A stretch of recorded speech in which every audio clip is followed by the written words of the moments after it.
नमस्कार दोस्तों। आज हम आपके लिए हनुमान जी से जुड़ी बहुत ही रोचक एवं अनसुनी कहानी लेकर आए हैं। तो आइए सुनते हैं।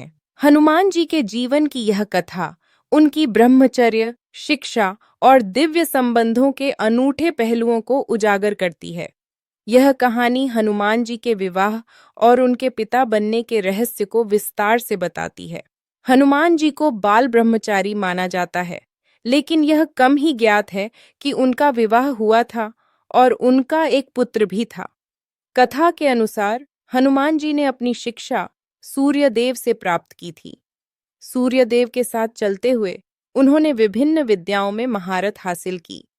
एक दिन सूर्यदेव के समक्ष समस्या खड़ी हो गई, क्योंकि कुछ विद्याएं केवल विवाहित व्यक्ति को ही सिखाई जा सकती थीं। हनुमान जी पूर्ण शिक्षा का प्रण ले चुके थे और अधूरी शिक्षा छोड़ना उन्हें स्वीकार नहीं था। इस स्थिति में सूर्यदेव ने अपनी पुत्री सुवर्चला से हनुमान जी का विवाह करवाने का प्रस्ताव रखा। सुवर्चला एक तपस्विनी थीं और पिता की आज्ञा से उन्होंने हनुमान जी से विवाह किया। विवाह के पश्चात हनुमान जी ने अपनी शिक्षा पूरी की, लेकिन दोनों ने अपने अपने तप में लीन रहने का निर्णय लिया।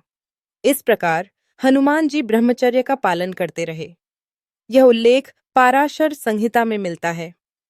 आंध्र प्रदेश के अनंतपुर जिले में हनुमान जी और उनकी पत्नी सुवर्चला का भव्य मंदिर स्थित है, जो इस विवाह का प्रमाण माना जाता है।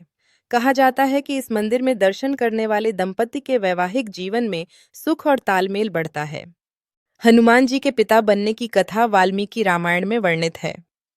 जब लंका दहन के समय हनुमान जी की पूंछ में लगी आग की गर्मी से उनके शरीर से पसीना निकला, तो वह पसीना समुद्र में जा गिरा। समुद्र की एक मछली ने वह पसीना निगल लिया और गर्भवती हो गई। बाद में रावण के भाई अहिरावण ने उस मछली को पकड़ लिया।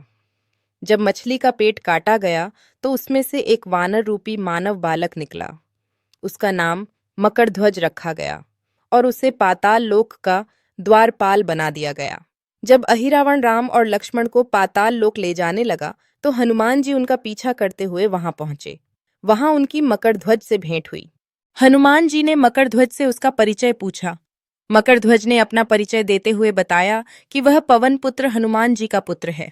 यह सुनकर हनुमान जी भावुक हो गए और पिता पुत्र का यह अनोखा मिलन हुआ।